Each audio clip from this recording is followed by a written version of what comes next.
So here's my Excel. Notice that there's a tab now for Gemini. So I'm going to go to Gemini and load my data. So notice something interesting. I have data here, which, let me blow that up for you. It has 101 million rows. Okay? Now, which is very unusual, right? We're generally not used to loading that many rows in Excel. But let me show you how fast this is. Look at, I'm scrolling down 12 million, 30 million, right? 50 million. And very, very fast, almost as if it was just thousands of rows. I can do sorting, you know, smallest to largest, largest to smallest. Notice how fast it is. I can do filtering. So let's say I'm going to look at just the United Kingdom. Again, just very fast, right? So how are we able to do that, right? So the trick here is the in-memory business intelligence engine. The trick is compression. This whole file with all of its data, this Excel file is only 160 megabytes. So think about that. That's only about 1.5 kb per row, right? 1.5 bytes per row. So that's the advantage of this technology. Now this is just data from one source. Let me talk about how you get data from other sources. So here I have a report, a reporting services report, which is pulling data from SAP system. As all of you know, pulling data from SAP systems is notoriously hard, right? So if you're an end user, you know, you're unlikely to have access or know how to do so. But you have seen this report, and you know that it has the information that you need. How can you now use it in your analysis? So we have added this feature in 2008 called Atom Data Feeds. So every report is going to have this symbol called export to data feed. So I can just click on that, and it's using the standard internet protocol. It's not doing screen scraping. It's taking the data from the report, and it's going to pull that data into my Excel file here. As simple as that. Okay?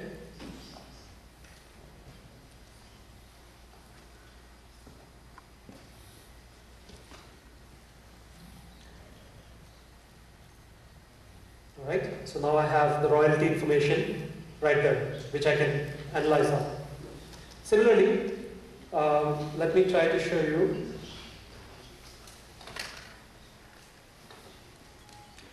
a link table. So I have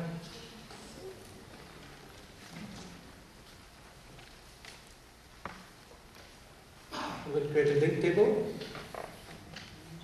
for my Excel sheet. I will change the information in the Excel file, and then if I go back to my, so notice that I now have a link table here, and if I go back to my Gemini,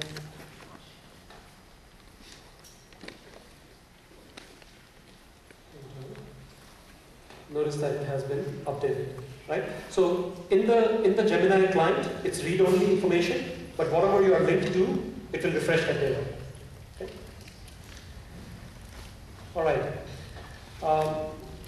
And as I mentioned, you know, underneath the covers, there's analysis services. So it's creating this model underneath the covers without you having to worry about it. So notice that it has created this database of, you know, tables and relationships, but you don't have to worry about that. Okay? And it's from 3 different sources here. All right. We have support for pivot tables, and there are these templates that come with Gemini. So in this case,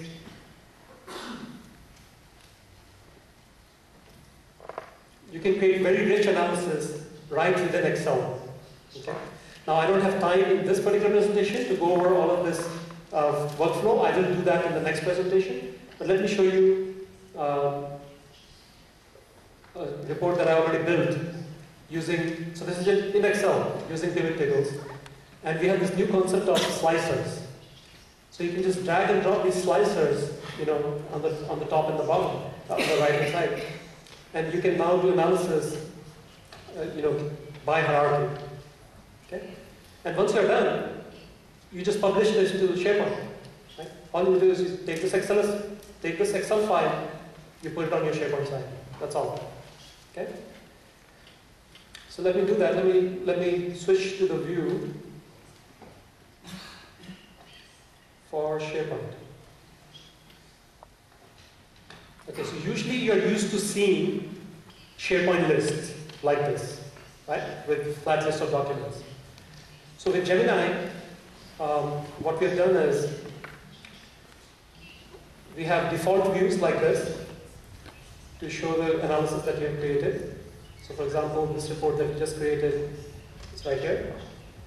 But we can also create skins, which are much better ways to navigate and look at reports. So you can find your information in this fashion or in this fashion. Right? Now, if I just click on this report right here, it's going to open the Excel file and open this in Excel services. Right? So it's a managed solution. So you as an end user can author the solution, put it on SharePoint, but once you do, it's a managed solution. Anybody who goes there can leverage the power of the server behind it. Notice, let me just show you something more. So this is Report Builder 3.0. So Report Builder is the tool that end users can use to edit reports, create reports. Notice that the data source here, so I'm pointing to this file that we just published on SharePoint. So notice that it's pointing to the Excel file. But it's analysis services data source. Okay? So you as an end user don't have to worry about all the details of how analysis services is handling this information. All you're doing is connecting to the Excel file, and then, so for example, if you were to look at the actual queries, it's MDX. There's a query designer behind it. Just the traditional things that you're used to when you generate reports against analysis services. Okay? So nothing new there. What you're looking at right now is another new feature that I mentioned, visualization, maps visualization in Report Builder. And this is available in the CTP. So if you were to go download it from the web right now, you will get this feature, right? The map feature. So here, for example, I could run the report. I could look at sales data, as you would expect. If I look at California, it's going to have more sales compared to Alaska, let's say. While we are in this environment, let me just show you some more cool things. And by the way, we are only allowed to ship US maps out of the box, right? But if you want to use other countries, you can use ESRI files, or you can use the virtual Earth, the Bing maps. So right now I'm using Bing maps here. And it's not just boundaries, it's not just political boundaries. You can actually use routes, you can use all sorts of interesting information. For example, in this case, I'm showing all the schools in the Seattle district, right? Because my daughter needs to go to school pretty soon. So, you can look at election results. So recently, the United States had an election. You have McCain versus Obama. You can look at sales in China. So as you can see, visualization just makes your analysis come alive, right? It's much easier to look at the data. You have color coding, you can tell that sales are down here, it's 1,200 versus Beijing is 2,000.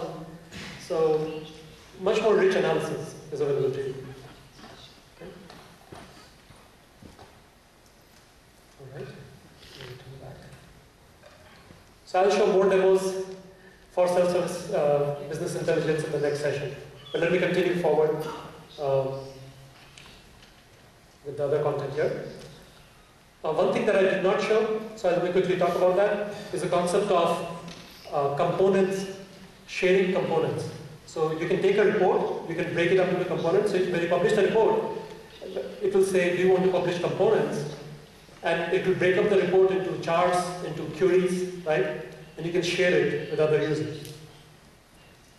So imagine that I'm sharing this chart with other users, right? So it's now published in the component library. I can now use that chart in my design experience. In this case, this is a Visual Studio design experience as opposed to Report Builder. So you can use the component here. If the component was to change, right? If someone goes and updates the components, whoever has the right